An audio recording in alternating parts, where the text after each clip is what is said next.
With great power comes great responsibility. Compromise where you can. Where you can't, don't. Even if everyone is telling you that something wrong is something right. Even if the whole world is telling you to move. It is your duty to plant yourself like a tree, look them in the eye and say no. You move.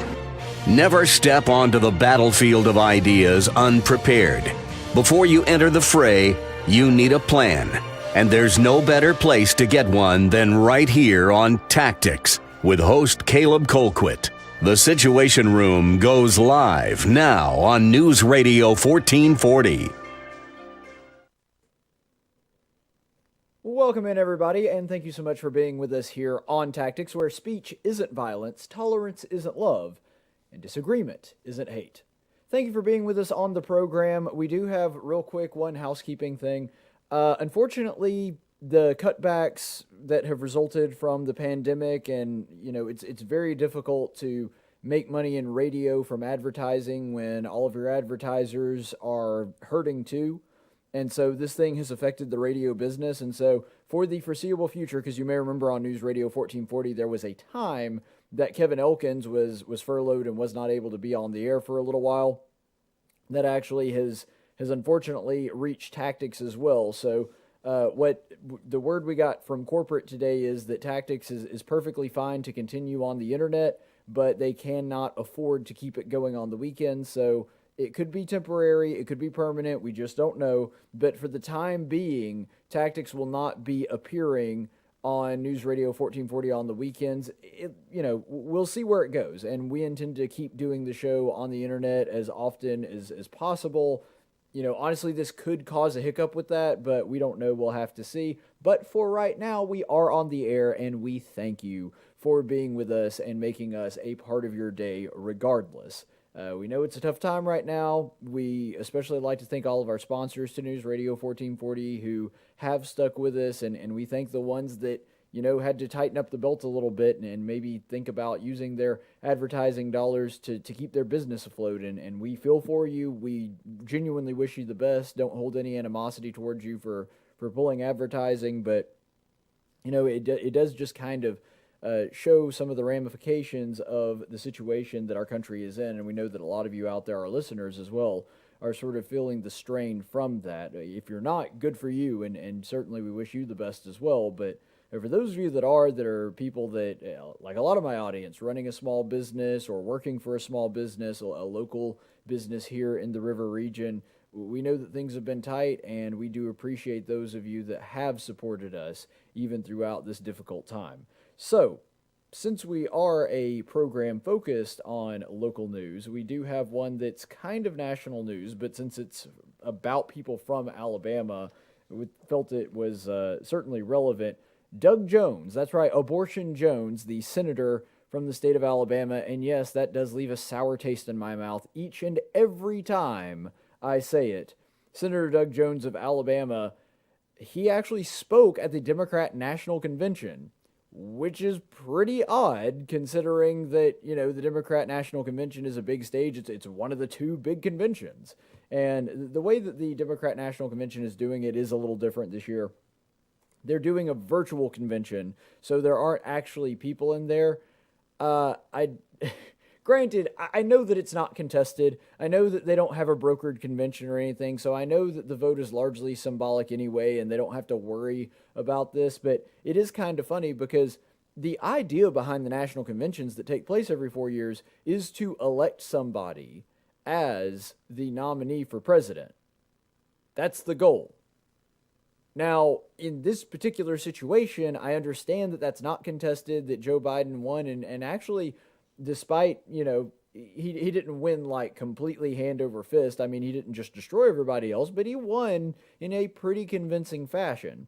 And so I get that that's not something that's contested, and there's not really even a chance that the vote might go different or a different person could get nominated if they did have a live convention. I understand all of that, but it is kind of funny. Like, that's something that they're doing right now, and they're having to do, like, a virtual vote and all of this. So it is interesting. Like, obviously, I don't have much in common politically with the Democrats, but it is interesting to see the logistics of how all of this is playing out. And Doug Jones, the senator from Alabama, was a part of that last night. He was actually asked to speak. Now, I don't remember the last time a senator from the state of Alabama was asked to speak at either convention. We have been a Republican stronghold for a very, very long time. I don't remember the last time that, well, I don't know. Did Sessions actually speak at the Republican National Convention in 2016? I don't believe that he did. I know that he was definitely campaigning for Trump, and that's the whole reason that he had to recuse himself, and we won't go down that rabbit hole.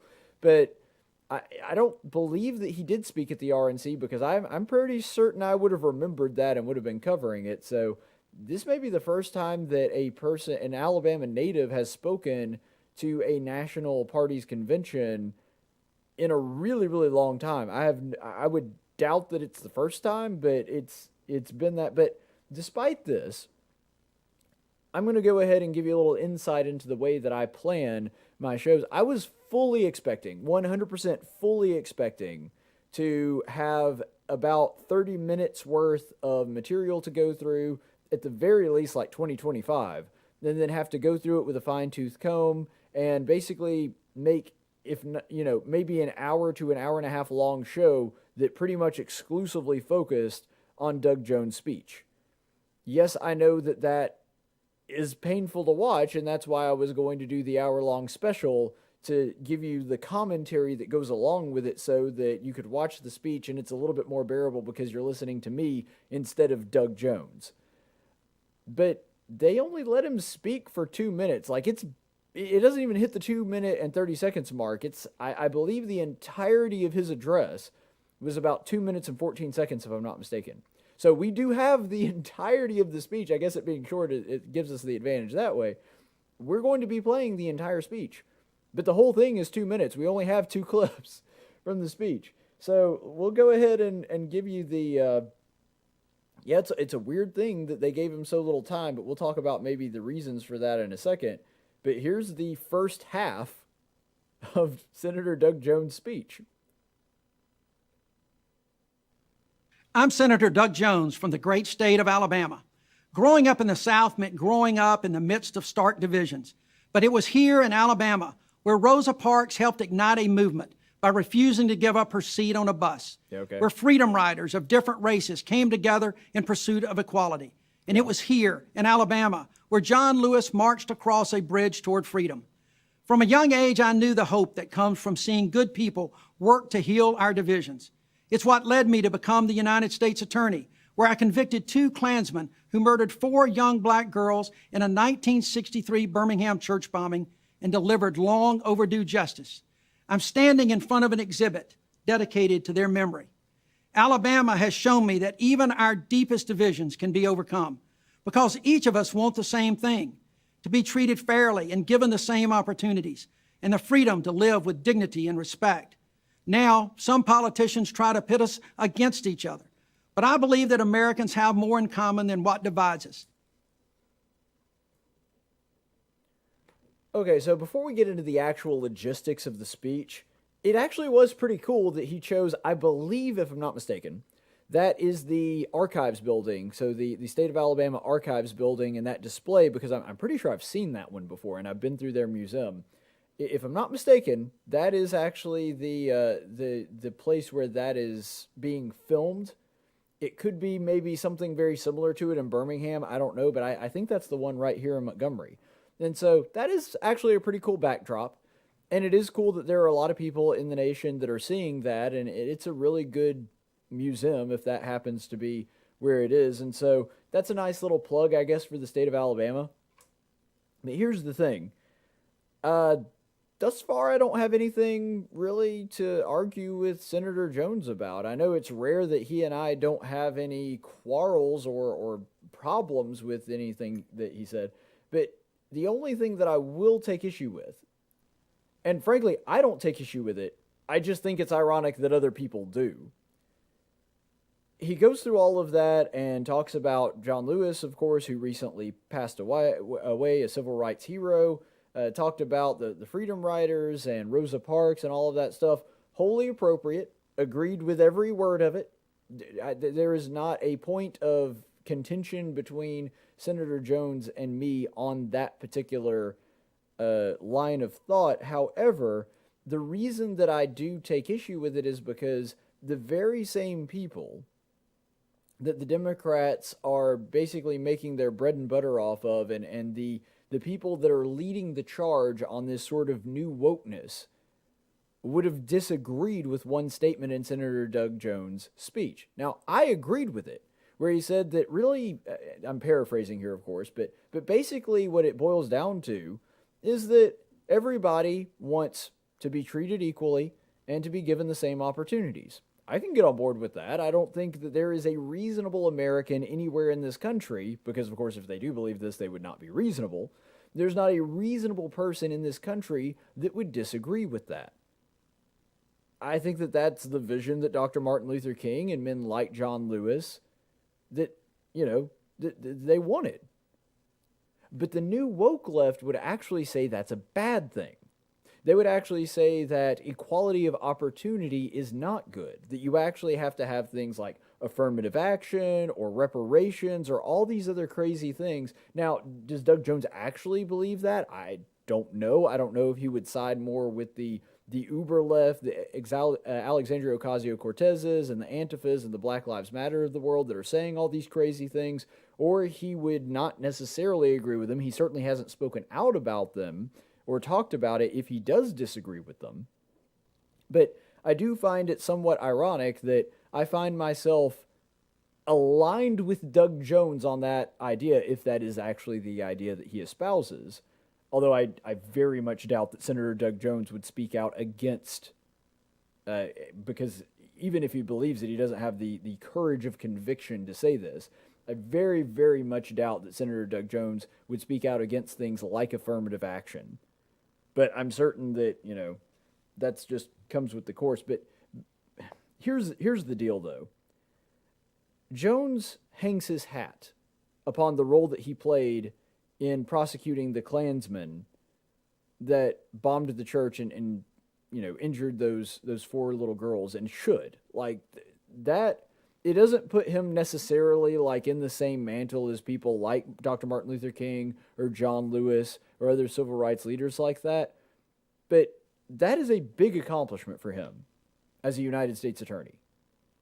And he should hang his hat on that. That is something that Doug Jones can be proud of. And I'm saying this as somebody that is not a fan of Doug Jones in any way. But that's a big accomplishment for him, and I don't have a problem with him talking about it, taking credit for it, mentioning it, and talking about the importance of that, which of course happened in Birmingham. There's nothing wrong with him discussing that and talking about it. But let's be honest about it. Again, I think that he should be commended for it. I'm not trying to take away all the credit, but my issue is, let's not give more credit than is actually due. Doug Jones kind of lucked up and got that case.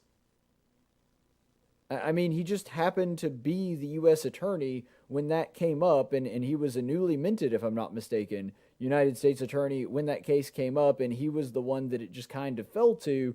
And then it came up to a young Doug Jones to do the prosecution there. And he did, but let's be honest, was that like a super hard case? Was there a big degree of difficulty in actually making sure that those guys got prosecuted to the fullest extent of the law, which they should have done? I don't think you could make that case that this was something that was incredibly difficult, that Doug Jones... I mean, like, yes, again, I don't want to take any credit away from Doug Jones. That is due him for that. But at the same time, let's not pretend as though he's, in the same league with Dr. Martin Luther King or anything like that, or that he's even in the same league from just a competency level, not even talking about a moral level, from a competency level with somebody like, Alan Dershowitz or something like that. This was kind of a slam dunk thing. It's glad that it was done. It was needed to be done. And if somebody had been incompetent and botched it, that would have been a terrible, terrible thing if these guys had not, gotten the sentencing that they deserved. But I'm just saying, let's be honest about that. Even though I'm glad that Senator Doug Jones did that, let's not pretend that this was something that he uniquely could have done, that he, it was part of his job. He kind of lucked up and got the case when it happened. And then when he got the case, he didn't have to be necessarily all that particularly skilled in order to win that case. Still a good thing that he did it. Still deserves a pat on the back and a round of applause. But let's not pretend that this is the best thing ever. That's all I'm saying here. I just think that there needs to be a bit of a more measured response. Maybe Senator Doug Jones is a very talented attorney. I'm not saying that he isn't. I don't know enough about his background in legal work to be able to speak to that. I'm just saying that this particular case is not the best gauge for it. So let's go ahead and look at the second part of the speech, the second half of the speech, which is hilarious because it's a 60-second clip. And this is the more controversial part of what he said last night. And in November, we have a chance to elect a president who believes that too. I've known Joe for more than 40 years. I met him as a wide-eyed law student, and he's been my friend and champion ever since. Okay. The Joe I know is exactly the leader our country needs right now. He can bring people together to find common ground while standing up for what he believes is right. After years of bitter partisanship, he can unite our country and get things done for working families and everyone looking for a better future. Because it's not about what side of the aisle we're on. It's about whether or not we're on the side of the people. The great John Lewis would often quote the old African proverb, "When you pray, move your feet," and then challenge us to do just that. As a nation, he said, if we care for the beloved community, we must move our feet, our hands, our resources to build and not tear down, to reconcile and not to divide, to love and not to hate, to heal and not to kill. In the final analysis, we are one people, one family, one house, the American family. Vice President Biden understands that, and he is who we need as our next president. Alrighty then. So, the fact that first of all, before I get into any of the substance of what he was talking about, the fact that Doug Jones remembers Joe Biden as a young lawyer, I found that pretty darn amusing, because Joe Biden's like 175 at this point. But anyway, Jones, the guy has known for months. In fact, I would say multiple years.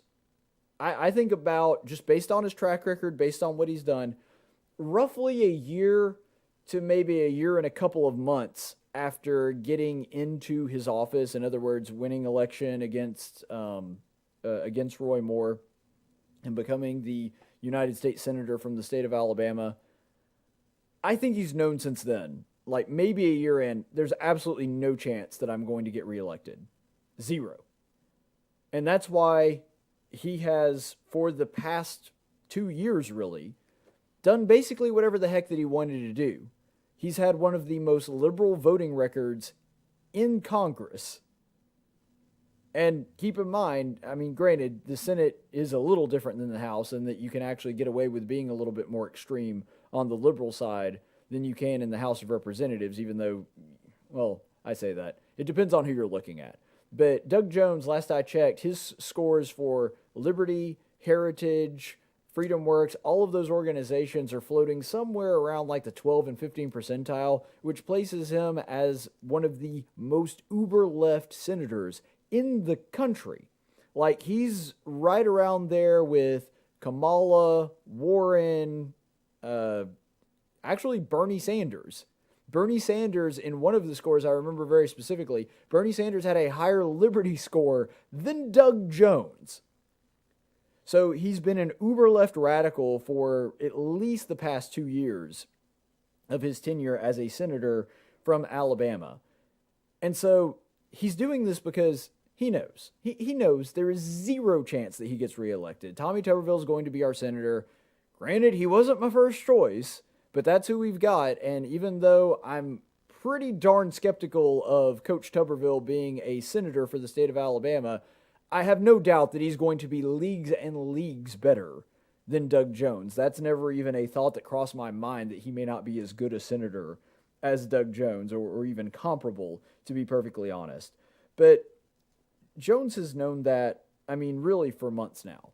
And he has acted accordingly, and that's why he is willing to do this, that he is willing to march up on stage, or in this case, in front of a camera, for the DNC convention and make the pitch to Joe Biden, despite the fact that he knows that the vast majority of his constituents will despise that. At this point, he doesn't care because he's already made his bed. He already decided, look, I'm not going to get reelected anyway. I might as well do whatever I want to and try to get in as many, vote for as many liberal policies as I can, because there's no sense in even trying to get reelected at this point. And frankly, from a political perspective, if you take out the morality of it, or you take out what I want, you take that out, politically, that's the smart move. If I were Doug Jones' political advisor, and thank goodness I'm not, but if I were Doug Jones' political advisor, that's exactly what I would have told to him too. I'd say, look, Senator Jones, you ain't getting reelected.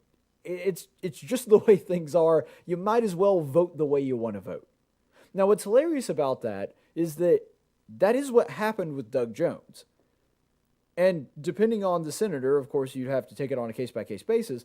Democrats in both the Senate and the House do this all the time.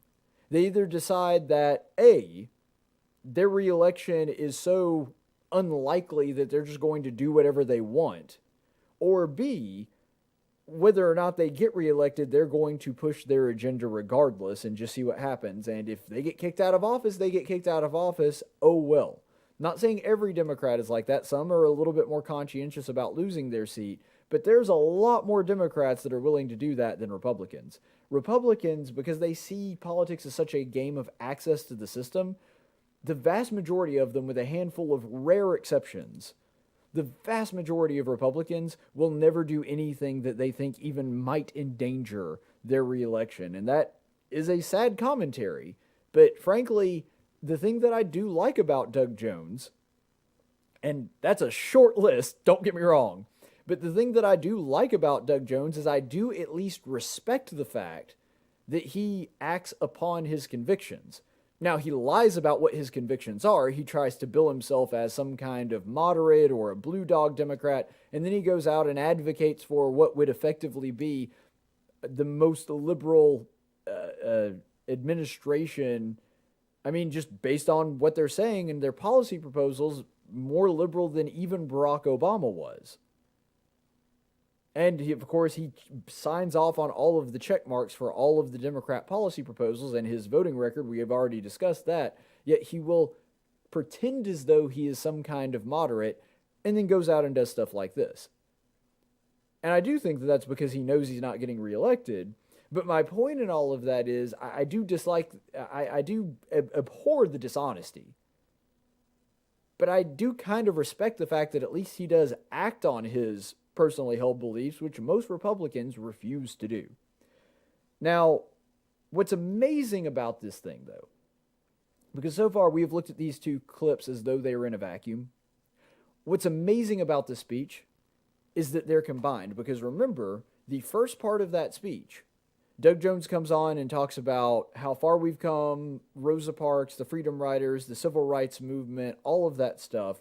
Nothing controversial, all of it good. Any rational American would look at that speech and, they're not necessarily going to be wowed by it, but they'd be like, yeah, okay, I totally see what he's saying there.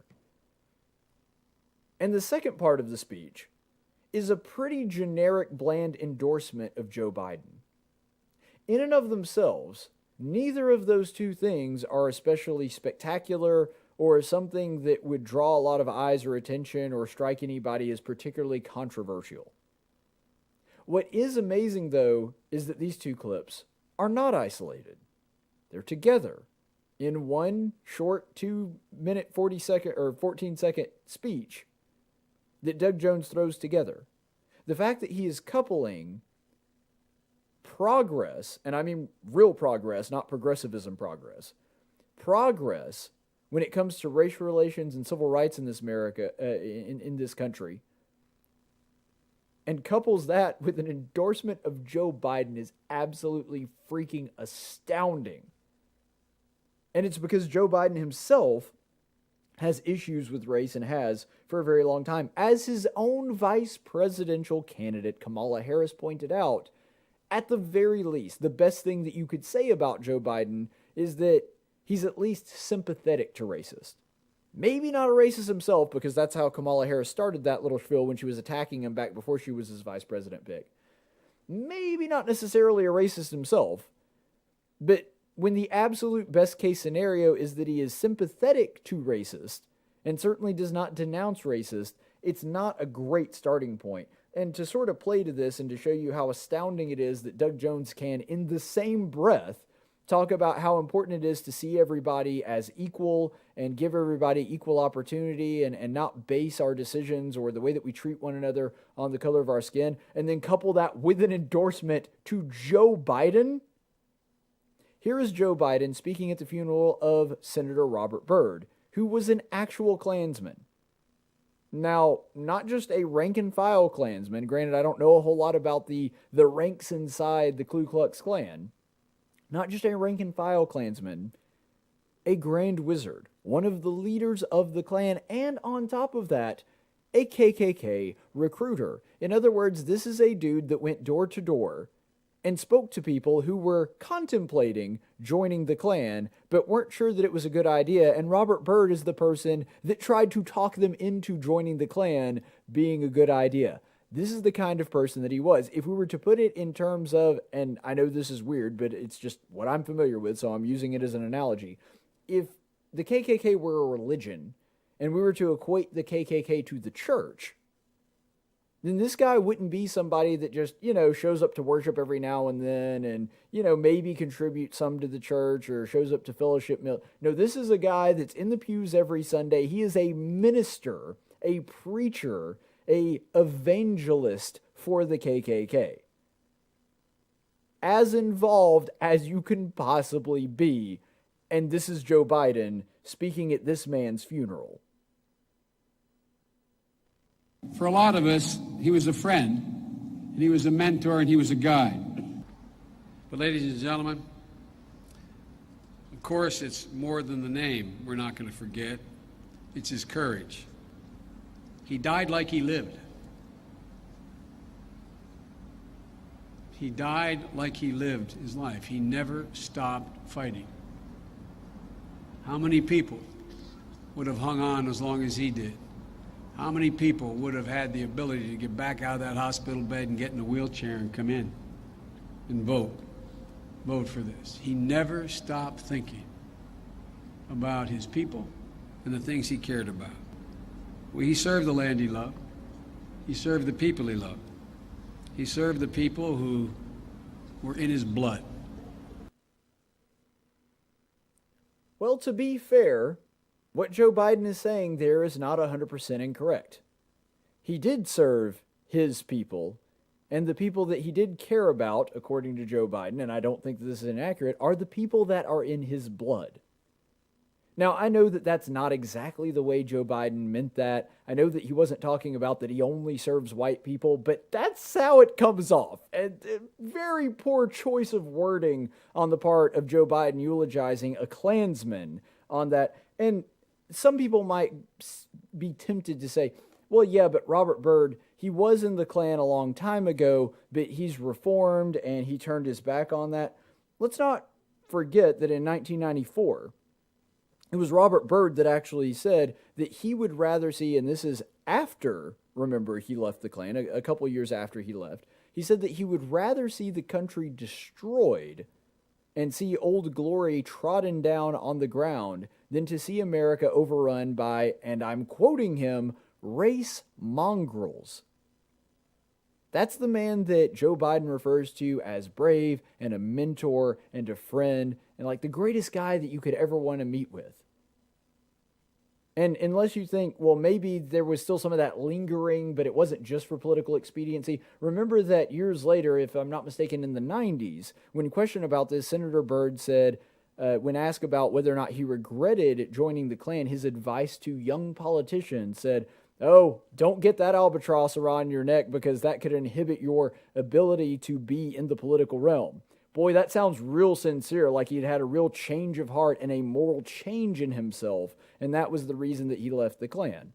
It's obvious that he still held those beliefs many, many, many, many years after he was no longer an official Klansman. In fact, this wasn't just words, this was actions as well, because in 1964, Robert Byrd opposed the Civil Rights Act.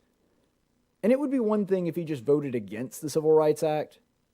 I mean, that would be one thing, right? Because there are guys like Barry Goldwater who actually did vote against the Civil Rights Act, not because he was against civil rights, but because he believed that it was unconstitutional because of one of the provisions that discriminated against particular states and placed certain oversight on them and not others, which, by the way, the Supreme Court did strike down years later, agreeing with Barry Goldwater's position, but that's not what was happening with Robert Byrd. Robert Byrd not only voted against the Civil Rights Act, he filibustered it. He spoke for 14 hours. I'm not exaggerating. It was a record-breaking filibuster, the longest one in history up to that point. And in this speech, he talked about how it was wrong for us to extend civil rights to black people. One of his reasonings included in this speech was that black people have smaller brains and are thus more evolutionarily similar to monkeys and inferior to white people. I am not making this up. You can look it up yourself. That's Robert Byrd, 20 years, more than 20 years actually, after he had left the Klan and reformed himself. That's Robert Byrd, the man that Joe Biden was speaking about so warmly. And that's the same reason that Kamala Harris on stage just earlier, well, I guess that would have been back in, was that in 20? Yeah, it would have been in 2020. Kamala Harris on stage this year was saying that, yeah, maybe Joe Biden's not technically racist, but he certainly doesn't have a problem with racist and segregationalist. Furthermore, maybe you could write this off as, well, yeah, this is just Joe Biden saying nice things about his friend at his funeral. You know what? I'm actually sympathetic to that argument. Because even with the racist stuff that I have a hard time getting past, that I don't think I could associate with somebody that had done all of this unless they had had a real genuine change of heart that was abundantly clear to everybody. Even so, I understand wanting to give the benefit of the doubt to somebody who is eulogizing a friend of theirs. The reason that I point all of this out is because we're living in a cancel culture now that is so intolerant of anything that might even be deemed somewhat slightly racially sensitive to somebody, that we are taking black people off of the packaging of rice and syrup, even though black people overwhelmingly bought that brand over other brands, despite it supposedly being racist, and tearing down statues of Abraham Lincoln because it wasn't woke enough. And Joe Biden gets a pass for this? You've got to be freaking kidding me. Joe Biden can do all of that in this current cancel culture mentality that we have, where we can't even have black women as the spokespeople for breakfast pancakes. But Joe Biden eulogizing Robert Byrd, a former Klan recruiter, we can just kind of ignore that. Nobody need talk about it. Cut off the lights on your way out. But it's not even just Robert Byrd. Joe Biden himself doesn't seem to be... It's not even that he's just not up to standards today. In other words, he's not up to the standard of, the 20-something hipster that is so concerned about microaggressions. No.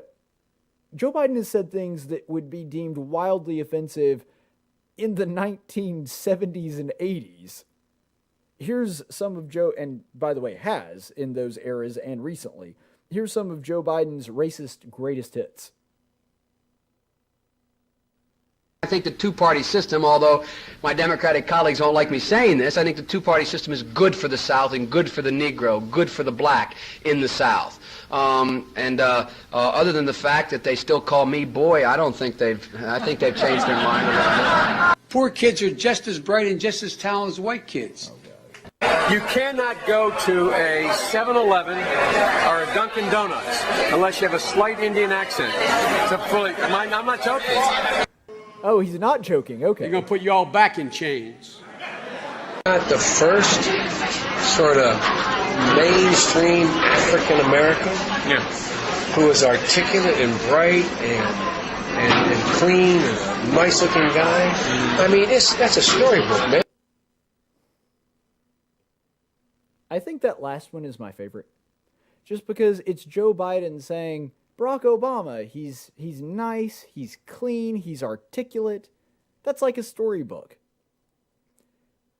Comparing an articulate, clean, nice-looking black person to a fantasy world.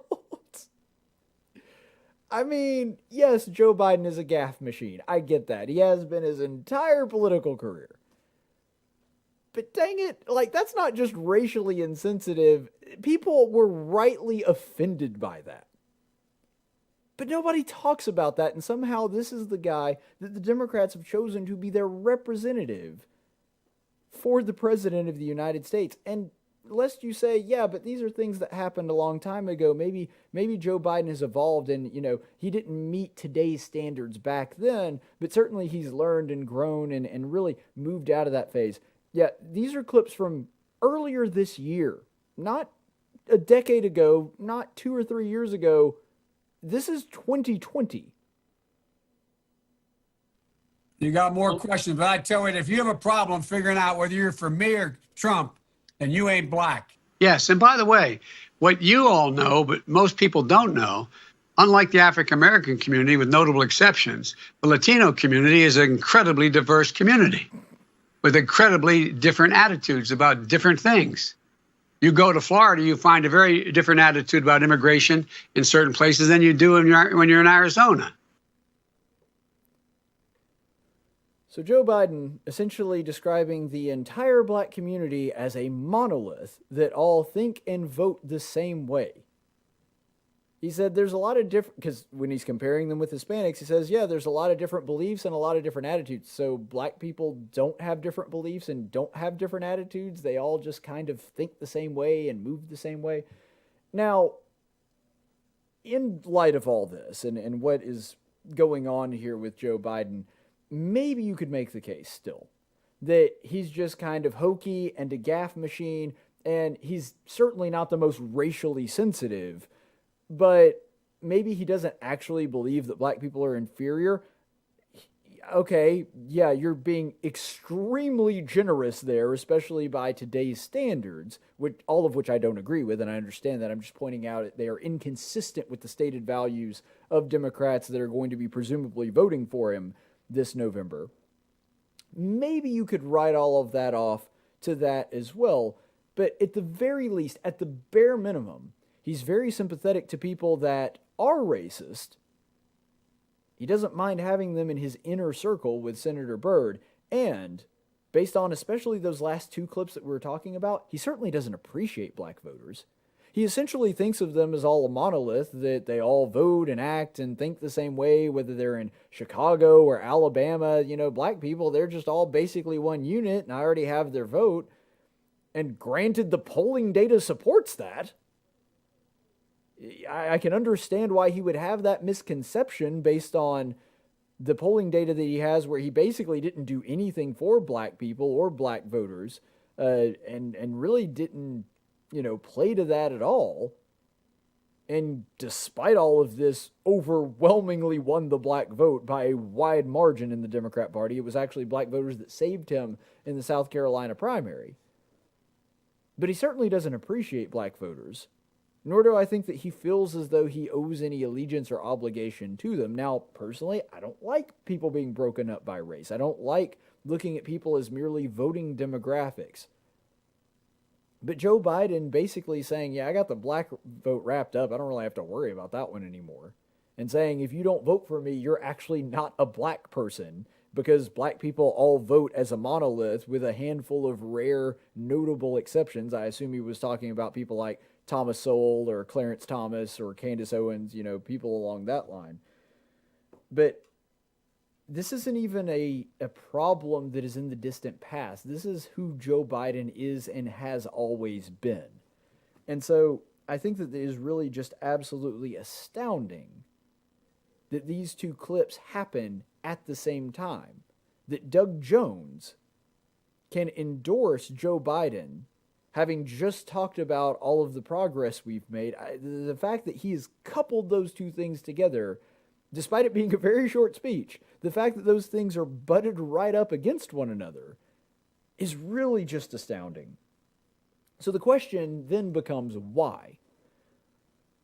Why Doug Jones, and why did they give him 2 minutes to speak? What's with the short timeline? I mean, 2 minutes to speak. Most speaker introductions last longer than that. When you watch these conventions, the way that it usually works is they have a person come up and introduce them on stage. You will find very few of those introductions that last less than 2 minutes. So why would they go through all the trouble of asking Senator Doug Jones, a senator from Alabama that has zero chance of winning re-election, why would they bring him up to the DNC, and then after going through that trouble, why only give him a 2-minute time slot? I actually have a theory that I think is correct. So what's going on here is Doug Jones is nothing but a token virtue signal. I know he's not a racial token, which is the way that we usually talk about tokens in those terms, but the DNC has a problem with race, and their candidate, Joe Biden, also has a problem with race. The DNC has a history. They are the party of the Klan, the party of Jim Crow, the party of slavery, and they know that that's something that reflects poorly upon them. And so as a reaction to this, they want to do a virtue signal. They want to do something that shows everybody, no, we really are on the side of the angels. We really, the Democrats weren't that. They're trying to distance themselves from that image. And so they're going to take somebody who is a current Democrat senator who, unlike a lot of Democrat senators in the 1960s, was not somebody that was opposed to the Civil Rights Act, that was not opposed to things like Jim Crow, that was opposed to things like Jim Crow, that actually was on the correct side. And Doug Jones is the perfect avatar to throw in front of people to sort of try to make that claim, to try to distance themselves from their own racist history. That's what's going on here. They want Doug Jones, a person that has known Joe Biden a long time, to stand up there and vouch for him and say, no, he's really not a racist. He's actually on the right side here, despite all of the things that he has said and done. See, they would rather you take Doug Jones' word for it than Joe Biden's, because Joe Biden's word is going to come out like the montages that we've seen thus far. So Doug Jones is a useful puppet for the DNC that they will trot out there for those 2 minutes, and then the second that he's done accomplishing the purpose that they sent him out there to do, pull his strings and drag him right back out of the limelight. Because the thing is, and I'm not just trying to slam Doug Jones on this, even though I've done a fair bit of Doug Jones slamming, so it's not that I have a problem with that. Just saying, Doug Jones is not a particularly electrifying speaker, nor is he somebody that has a very interesting story past that one event in his life that sort of put him in the spotlight. And by the way, I'm probably a better public speaker than Doug Jones, but I'm not saying this just to tear him down or whatever. I'm just saying, as far as Democrat senators go, there's several more that are more engaging, more electrifying, that are going to be better for that. So Doug Jones was basically them to throw out just for 2 minutes and have him say, hey, look, I'm a person that actually fought against Jim Crow and actually fought against a lot of these things that were going on. And also, I like Joe Biden. Frankly, if John Lewis were still with us and still in good health, they probably would have sent Senator Lewis out there and ignored Doug Jones. I mean, I really do think that that's probably what happened just now, is that they threw him out there to basically make that pitch and then drag him right back out as soon as he could, which, I mean, may actually work in Doug Jones' favor, to be perfectly honest. I've said for a long time now that Doug Jones knows he's not going to get reelected, and he's been actually bucking for a job at the DNC, which is probably not a terrible idea for him. I mean, if you're Doug Jones and you want that as being, your thing that you do, it's probably not a bad deal for Doug Jones to get a little exposure, get his 15 seconds of fame, And since he knows he's not going to be able to win a statewide office in Alabama, why not go for that and do the bidding of the DNC, do whatever they want you to do, and then be able to get a job with them later. So, Doug Jones may be able to do that, but ultimately what this is all about is it's not even about black people, because the polls show, overwhelmingly so, like it's not even close. Black people don't have a problem with Joe Biden. And just like a lot of other things that are so offensive to the left, what they're really placating there and what they're really trying to play to is the woke left. Really a bunch of woke white people that feel guilty about supporting a party that was the party of the Klan and the party of slavery, and they're trying to figure out a way to get rid of that cognitive dissonance they have in their head about doing so. That's what Doug Jones was there to do. He was there to make woke white people that have a problem with Joe Biden's racist past, to make them feel a little bit better about themselves when they inevitably do pull that lever because Orange Man bad. That's what Doug Jones was there to do. He was trying to clean up the cognitive dissonance of a bunch of urban white people that are going to be voting for Joe Biden. The black people obviously don't have a problem with him. This was a get out the vote scheme for them, not the black vote.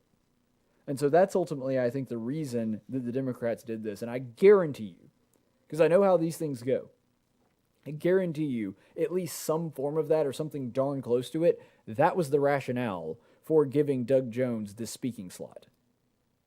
That was this was, I'm sure, workshopped in meetings behind the scenes, and that is the ultimate reason why Doug Jones was able to get this spot. So I've got one other story that we're going to do before the break, and I have to share it with you because it's just so darn funny. Twitter actually suspended the Babylon Bee earlier this week. That's right, the Babylon Bee. If you don't know what the Babylon Bee is, frankly, I feel sorry for you because you've been missing out. The Babylon Bee is absolutely hilarious. It is a satire site, and it definitely leans politically right, but it was actually kind of started as more like a Christian satire site. It does jokes about church and that kind of thing. They'll occasionally work in like a Joel Osteen joke or something like that. But the Babylon Bee, a satire site, was banned from Twitter, or suspended, for a little while. And the reason is because they said that they were sharing false information about Kamala Harris. I mean, if this is not just putting on brilliant display the double standard of big tech and just people on the left in general, that they just are so ardent to crack down on anything that might be incorrect about Kamala Harris. Because here's the thing, like, there is false information about Kamala Harris floating out there. I don't deny that at all. I mean, that's true of every politician. But what's funny about this whole thing is you don't typically see this kind of stuff happening to liberal media. Like, to my knowledge, Twitter has never temporarily banned The Onion or other satire sites that are set up to tell jokes to people on the left. Why is it that it's only conservative outlets like the Babylon Bee that get smacked for this? Now, maybe it was an honest mistake. I very, very much doubt that Twitter intentionally woke up that morning going, we're going to find some conservative satire site that we can ban today. Like, that's not what happened, and I get that. I get that it probably was a mistake. But it's a mistake that only seems to affect people that lean conservative. This isn't one that, when it comes to the liberal sites, they just never seem to have a problem with it, even if it is satire. And of course the information was fake. It's satire. That's the joke. But the Babylon Bee, of course, they take it in stride, and you gotta love them for this. This was their response that they put out on Twitter. So check this out. Yeah, we're back. Twitter destroys our headquarters with a drone strike, but we are being assured it was an honest mistake. Those guys do crack me up. So yeah, it's just sort of the underlying thing there is this idea that it's completely accidental. Like, that's supposed to make us feel better, because keep in mind, this is a media company and their bread and butter, their life stream. And I know this because I do this myself. I'm on YouTube and Facebook and Twitter and Twitch and all of those venues right now. The lifeblood of any kind of internet company that their primary source of revenue is people reading their site, it comes from social media. And when you torpedo that, I mean, even, yeah, you could say, and I would agree, Twitter's a private company. They have the right to do this if they want to. I get that. I'm not saying that, I'm still a libertarian, guys. So I understand that. But it's just so hilarious to me. They bring that up and they're like, yeah, well, they kind of cut off our primary supply of income, but, we've been assured that it's fine. It was just a mistake. They didn't mean to. Obviously, that's a exaggeration because it's a joke. But obviously, that's an exaggeration of what happened. But the drone strike thing, it's not a bad analogy for how to look at all of this. Here was another one that they used to respond to. This was the actual article. So Twitter apologizes after intern accidentally sets coffee on destroy all conservatives button. I love these guys. They're just fantastic. So it's brief, so I'll read you the story here. You just read the headline. So a large number of conservatives and satirical Twitter accounts that criticized the left were shut down yesterday in what CEO Jack Dorsey says was, quote, a totally honest mistake. Dorsey claims an intern set their coffee on a button labeled destroy all conservatives, which is located in the Commons near the area near the coffee machine. Easy to miss if you're not paying attention. It's right there where people are always setting their coffee. New guys hit it all the time. There is no ill will meant. It's just a button. Total mistake, Dorsey reports. When asked why they would install such a button in the first place, Dorsey said, I believe we installed part of the non-approved humor eradication protocol. I don't know. If you ask me, Twitter has been probably a little aggressive on banning people on the right. Dorsey was then asked if the button would then be removed to prevent further incidents. Nope, he answered. It's staying right there, but we will be extra careful, I promise. So Dorsey then had to end the interview because he had just accidentally stepped on the ban anyone who says learn to code floor tile. So what that whole thing is a spoof off of is that, especially like here around the middle of it here, that we put that in place as a part of our eradicate all conservative viewpoints kind of. This does happen pretty frequently on Twitter. Twitter's actually been one of the worst when it comes to preserving free speech and trying to censor out people that they don't like or that don't politically align with them. And it's always chalked up to some kind of algorithm. It's always, it was just an honest mistake. We were trying something out and it just got rid of it automatically and that kind of thing. But ultimately what that boils down to, and sort of the complaint that the Babylon Bee is making, through satire, of course, the complaint that the Babylon Bee is making here is, why do you have these things in place that get rid of this anyway? And how is it that whenever they do go awry or something messes up or there's some kind of miscalculation, why is it that it only affects us? Why is it that HuffPo never just gets accidentally banned from a social media site or Vox or any of the other big liberal sites? Why is it even other satire sites? You don't see guys like Stephen Colbert or Jimmy Kimmel, when they make political jokes, you don't see their stuff getting censored on Twitter and YouTube and all of that. Why does it seem like it only happens to us? And that is because I'm going to go all the way back to like basically computer theory here, but basically computers are frustrating for the same reason that they are helpful. They do what they're told. And maybe they had no intention. I very much doubt that they intended to get rid of any conservative satire sites. I don't think that that was the intention of Twitter. I really don't. But the fact that that's the only one that it targets, it shows that the algorithms that you're putting into this when you're trying to help it learn how to detect things like hate speech and fake information, that you're feeding into that only things that disagree with your worldview and the things that you perceive to be correct. That's the problem here.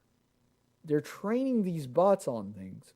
And probably when they do give the bots examples of things that should be filtered, I still think that it would be better to just not filter anything, just, free speech and just let everybody make their own decisions. But if they are going to do this filtering, I imagine what's happening is they're actually training the bots, they're training the computers, and using sources that they genuinely don't like, and they're not programming into them anything that would interrupt their worldview, and that's the reason that you're getting these results. And every single time this sort of censorship happens, it only seems to happen to people on the right. That's probably the reason why. So it just does show that there really is, even if it's unintended for it to come to the surface, there's a pretty obvious anti-conservative bias at Twitter, and the existence of a destroy all conservatives button is a perfect satirical metaphor for the attitude that really is held by people like Jack Dorsey and a lot of the big tech companies. Not all, but certainly a lot of them. Let's go ahead and go to a break here real quick, and then we'll be back in a minute on Tactics.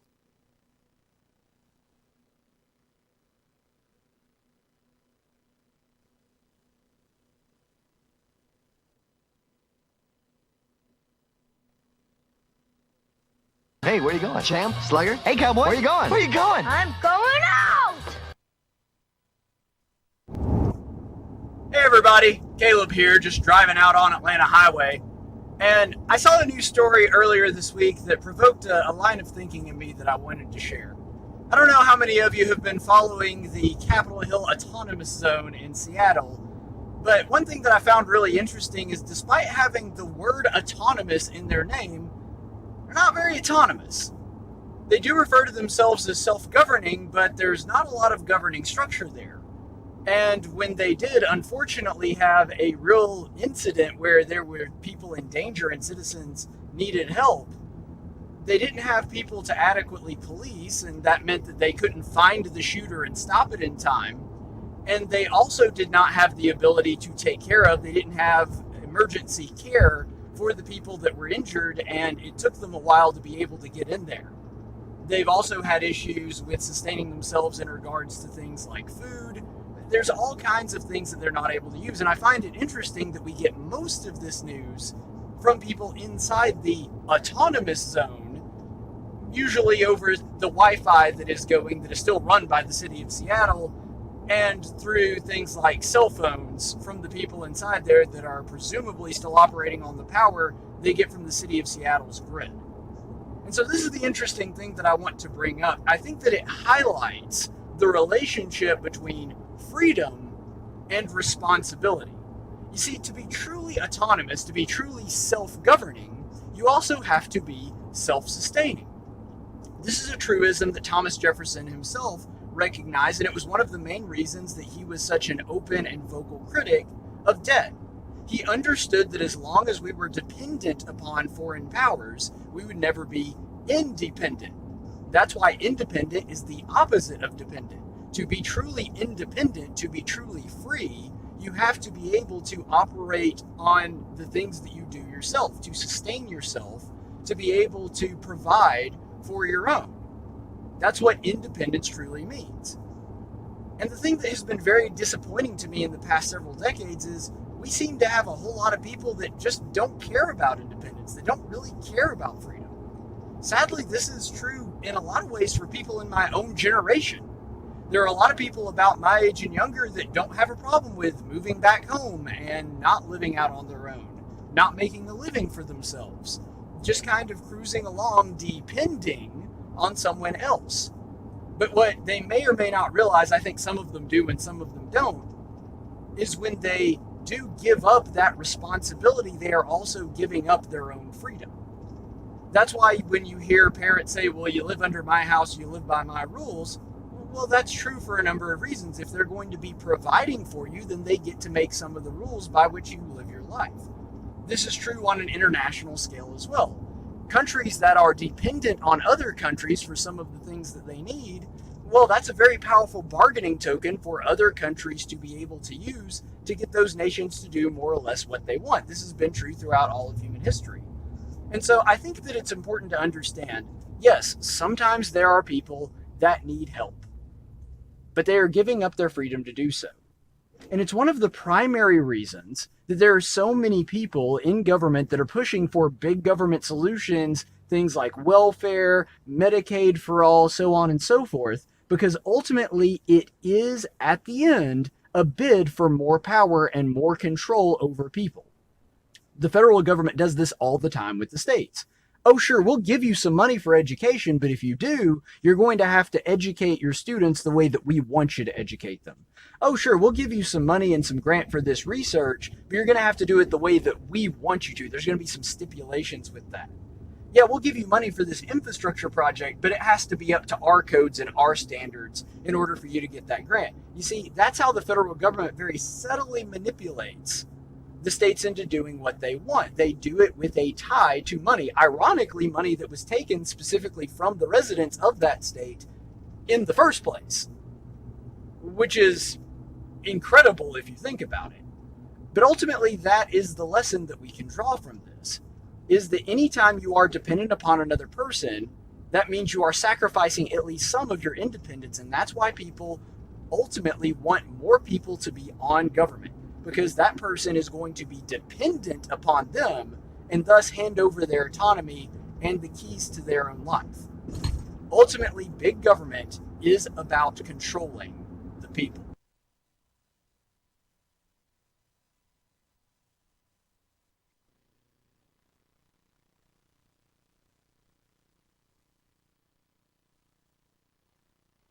That was stupid. I know it was stupid. Really stupid. Hey, I just said it was stupid. And for today's Daily Dose of Stupid, it's really two people, because it's Elizabeth Warren and the DNC that are responsible for this Daily Dose of Stupid. But I almost don't even want to blame Warren. I almost want to put more of the blame on the DNC itself and the people that were scheduling this. So here's the story. And I think you'll see what I mean once you understand the details behind all of this. Elizabeth Warren, that's right, Pocahontas, was asked to speak at the Native American caucus last night.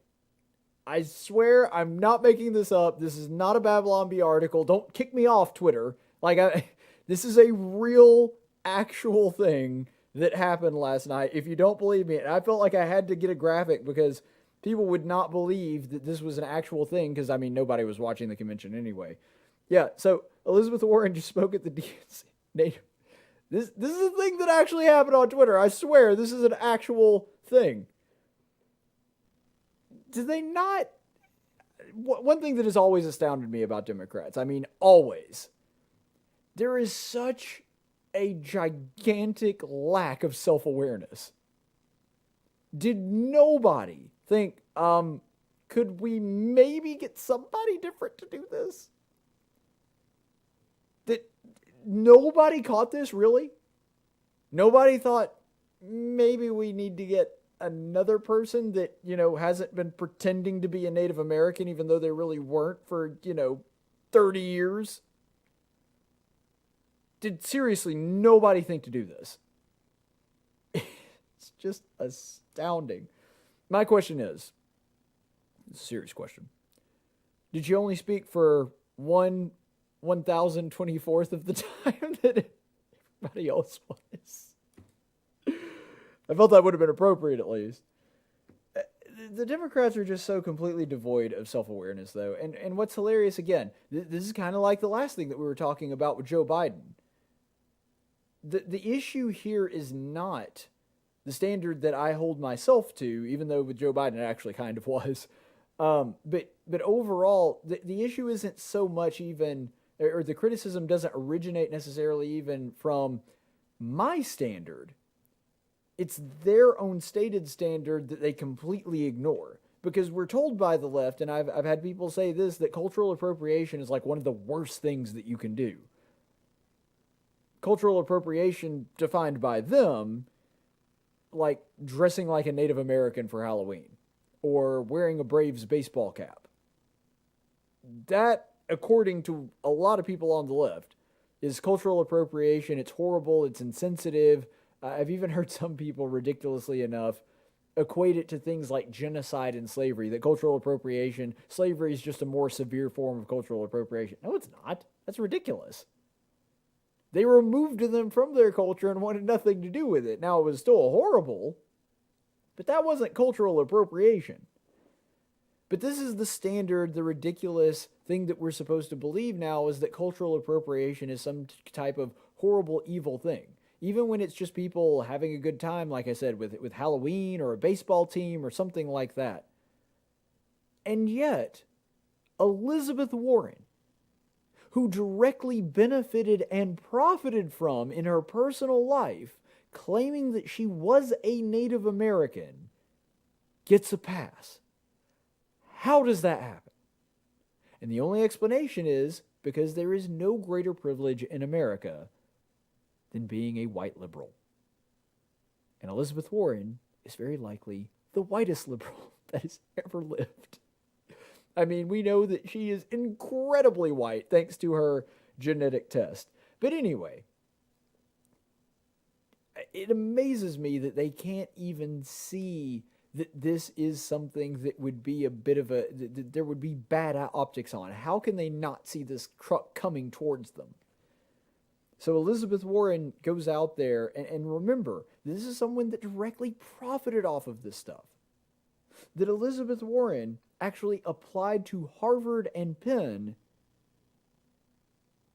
under the guise of a Native American. Claimed she was Native American when she applied to them.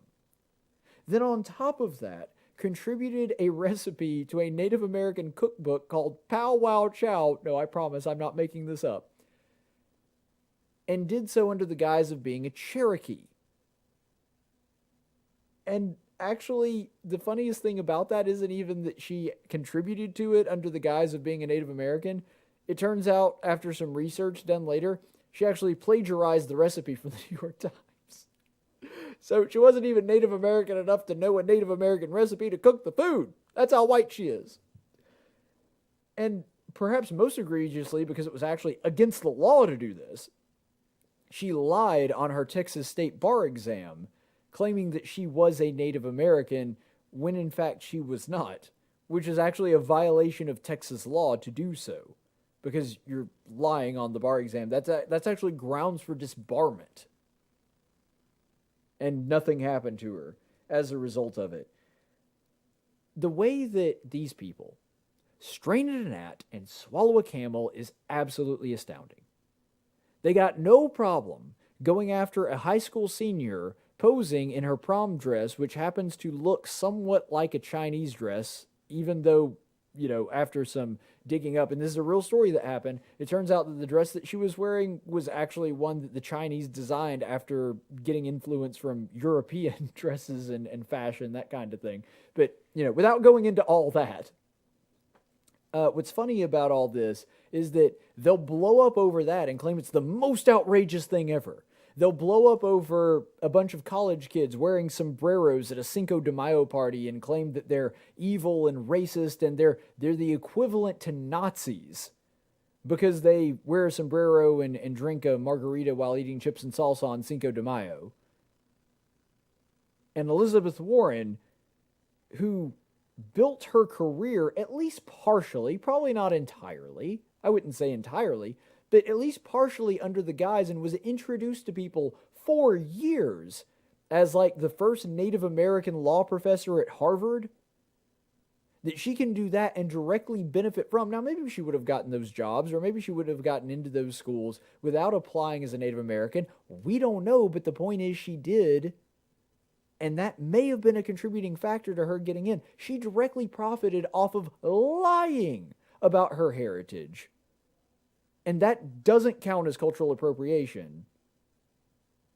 But the college kids, you know, wearing a sombrero or, you know, carrying around a katana or something like that, or wearing one of those big rice paddy hats, that's cultural appropriation, and that needs to be shunned, and we just need to go after those people and ruin their lives. But Elizabeth Warren can come within an eyelash of being president of the United States, and we don't do anything to her for lying about her heritage for years. I mean, if that's not straining in a gnat and swallowing a camel, I don't know what it is. And with that biblical reference, we'll go to the chaplain's report. In 1775, the Continental Congress created the Chaplain Corps. Under the command of General George Washington, each soldier was required to attend worship service every Sunday. while other armies advanced on their feet. Washington's troops advanced on their knees. It's time for the Chaplain's Report with Caleb Colquitt on Tactics. Chaplain's Report today does come from the book of Samuel. We're going to be continuing our series in Samuel.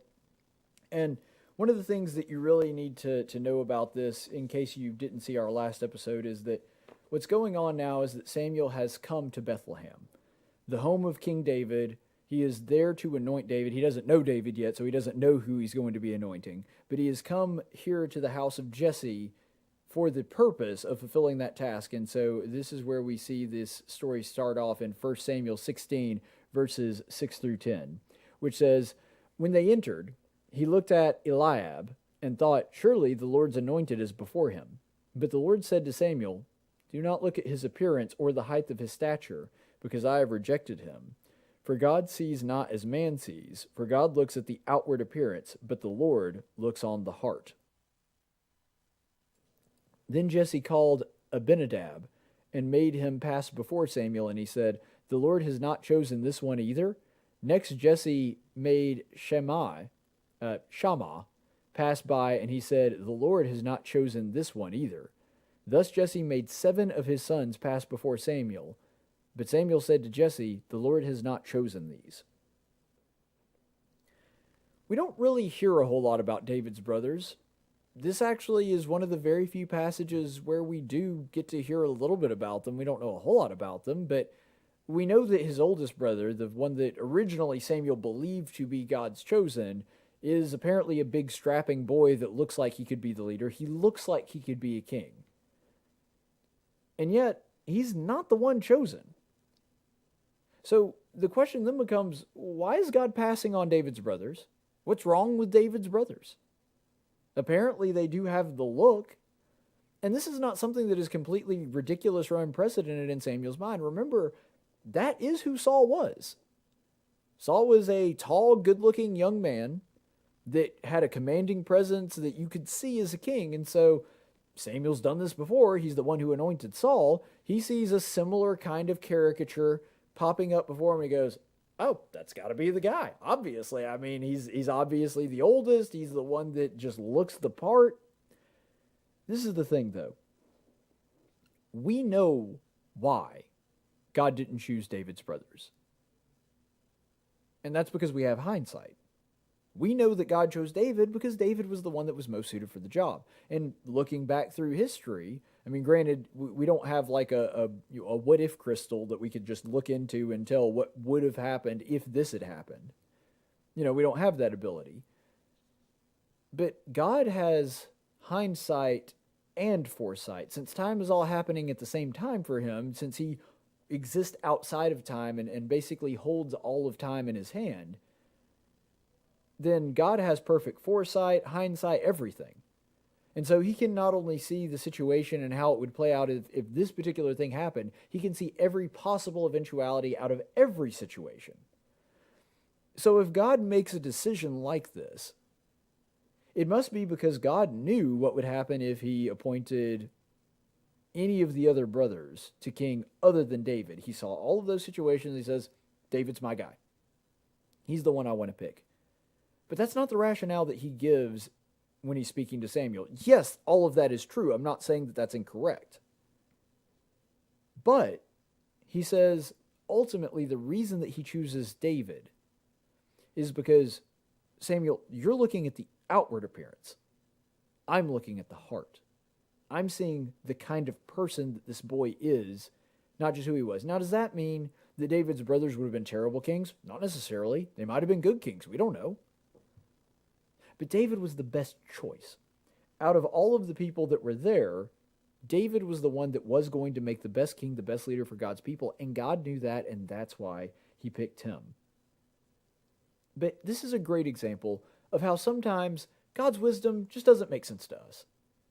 From a human perspective, there are a lot of times in the scripture where a human being would have made a very, very different choice than God did. That looking at the situation, we would have gone, let's go a different direction with that. But God has wisdom that we don't. He has foresight that we don't. He knows us better than we know ourselves, because the rationale given here is not, well, Samuel, I can see the future, and so I know who's going to be the better king. That's not what he says. What he says is, I can see who these people are. I can see the heart. And I'm telling you, he's not the best candidate. His little brother is. And I think one thing that really speaks to the human condition on, I think that really the message that we're supposed to take away from this is that God sees things differently than we do. That when God makes decisions that we don't necessarily understand, or we don't really get the math that God had to go to get there, there's a good reason for it. We may not see it, we may not know it, we may never know it on this side of eternity, and maybe not even in the next one. But if God makes a decision, if he puts somebody in a particular situation, if he gives us a burden to carry, he puts somebody in our life, whatever it is, when God's providence interacts in our lives, it's intentional, and God has our best interest in heart, and he knows how that scenario is going to play out. That doesn't mean we always handle it correctly, but he knows how each situation is going to play out, and that means, first of all, that God sees potential where we only see what's right in front of us. I mean, Samuel had to just judge based on what he was going on, and there's nothing wrong with that. But Samuel, first of all, he hasn't even seen David yet. But Samuel was looking at who they are now. Maybe there's some of David's other brothers that are a little bit younger than the oldest one that would have also made good kings and maybe even grown up to be more impressive and better looking and more like a leader than the oldest brother. But Samuel couldn't judge based on that. He had to judge based on, what was going on right in front of him. Because he's a human being and he has limited sight just like us. God's not limited in that way. You see, when God gives us a task or puts us in a role that he wants us in, remember that he's not just basing that on the person that we are that day when he sets that in motion. He may be giving us a burden that's way too heavy to carry at the time, but he knows we're going to grow and develop as a result of that, and eventually we'll get to the point to where we can handle it. Because God can see our potential and sees not only who we are right now, but who we will become. God has the ability to do that in a way that we just can't understand. Not in this life, anyway. And I think also, one thing that it should caution us on, a lesson that we could take from this, is that human beings are pretty darn easy to deceive. People can look differently than they actually are. Now, again, I'm not saying that David's brothers would have been bad kings necessarily. Maybe they would have been really good. But the point is, what this illustrates is that because mankind is looking at human beings and not at the heart of people, it's easy for us to misjudge them. I mean, if you don't believe this, just watch any guy that's around a pretty woman around his same age, if they're both single. I mean, the threshold for being deceived is pretty darn high with most guys with that. Like, they will trust somebody like that because they want to. And I'm sure it's true in the reverse. I'm just speaking from the perspective of a guy because, that's what I have experience in.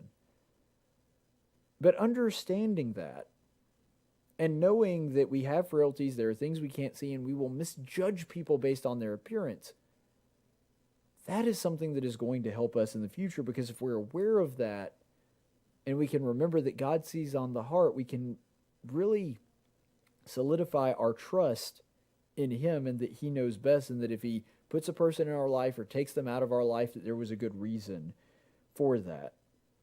You see, ultimately, I think that the big takeaway from this, the big lesson that we need to walk home with, is that when God enters our life and puts us in a situation, he is doing so because we're supposed to be there.